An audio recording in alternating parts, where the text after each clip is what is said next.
You don't have to be from another country to feel nostalgic about, where you come from. There used to be a time when America would talk about its nukes very boldly. Now, they've tried to erase this evidence recently. I used to have it downtown. You could go downtown and you could go to the microform library. And at the time, it was open to the public.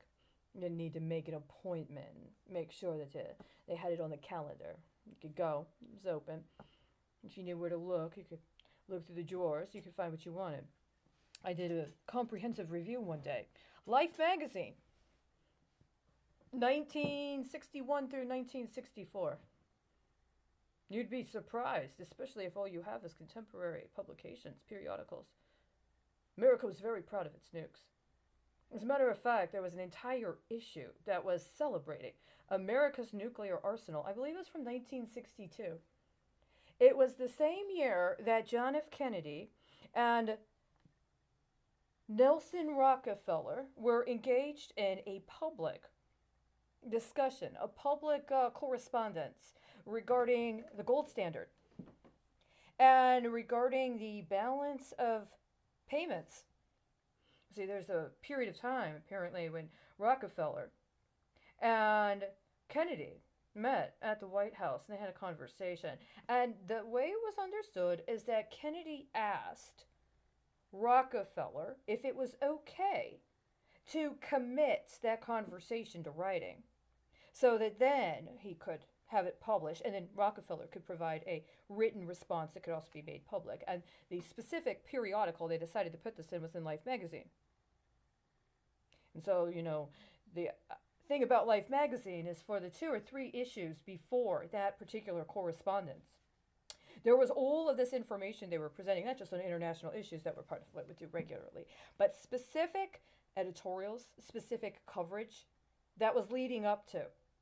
Now, did they know, too, maybe 3 months before this actual publication, this actual correspondence was published? Well, I'm not really certain.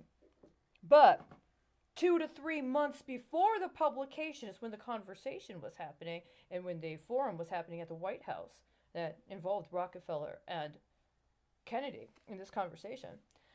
And so Life magazine is publishing these different articles, these different things, these editorials talking about the gold standard, what was going on with gold, what was going on with the balance of payments, so these other articles. But it was also talking about this process that was brought up in this letter, which had to do with defense production. Weapons.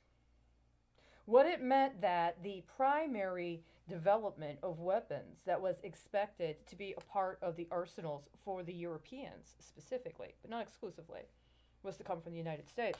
That there was a disproportionate percentage, globally speaking, of weapons production that the Allied countries expected to be availed of that was happening in the United States. So the whole concern was, well, how do we create, I hate to say it this way, indigenous defense development? How do we get our allies to do the actual field work, the actual development themselves, to get them to do the research and development, to get them to do the manufacturing within their own country? And this was part of other policies he had. I've had all these theories about the Kennedy assassination. I think that's actually probably the most important one in a lot of sectors. Specifically talking about, well, what would be considered appropriate for a weapons development paradigm in another country? Would they agree to create weapons comparable to the ones the United States had previously been selling them? Or would they want to have some other kind of concept? Deployment. Because, see, if you're developing a weapon, if you're developing an armament, then you're also going to be thinking about the responses. And you're also going to be thinking about the protections. And you're also going to be thinking about how you would protect yourself against the weapon, both to figure out how to penetrate the defenses, but just in case somebody comes up with something comparable, or in the case, as some would accuse, the enemy gets one, strips it down, tears it apart, disassembles it, figures out how it works, makes copies, or makes their own product line. Well, it's different if you have retracted or withdrawn from the process of the intellectual capital development of the defense paradigm itself.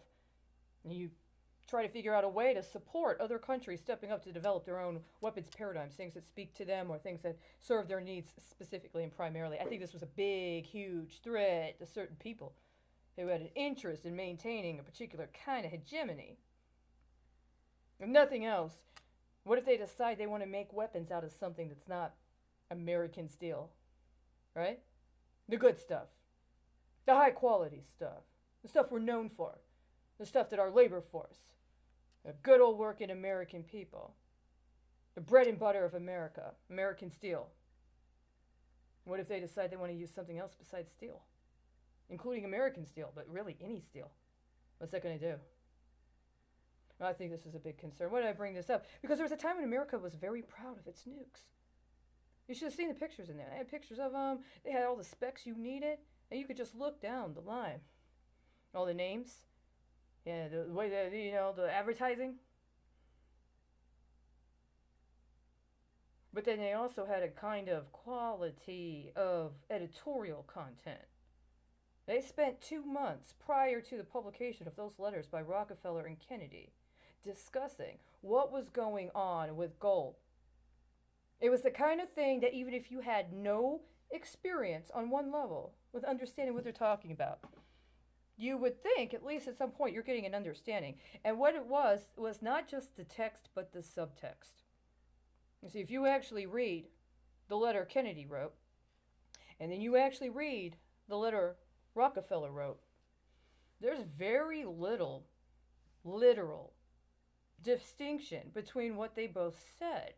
But the subtext, the implications of the distinctions were profound enough for the editors of that particular issue of Life magazine to spend at least 4 pages providing supplementary content in order to provide some context to the 3 or 4 lines of distinction between those 2 letters that was so significant.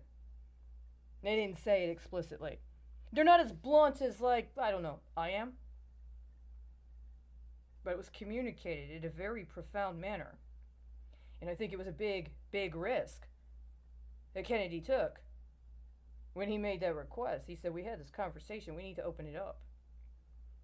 And Rockefeller said, okay. But you gotta understand, it's a big ask.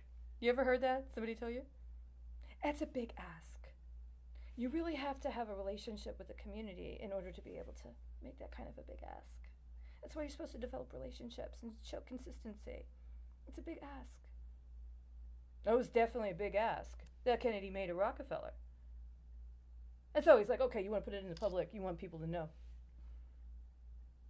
Well, what do you want them to know? How much do you want them to know? Right? So that's why when I went down that day, I saw this thing online. It was a cooking class.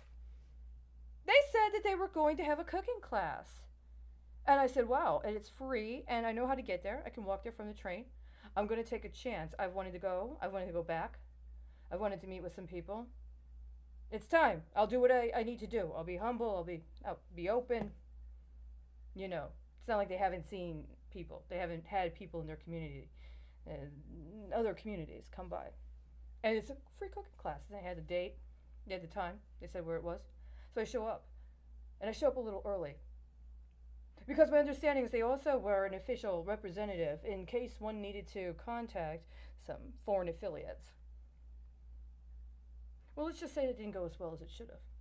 Apparently, they did not think that I had the kind of consistency that warranted even that ask. But there was a much bigger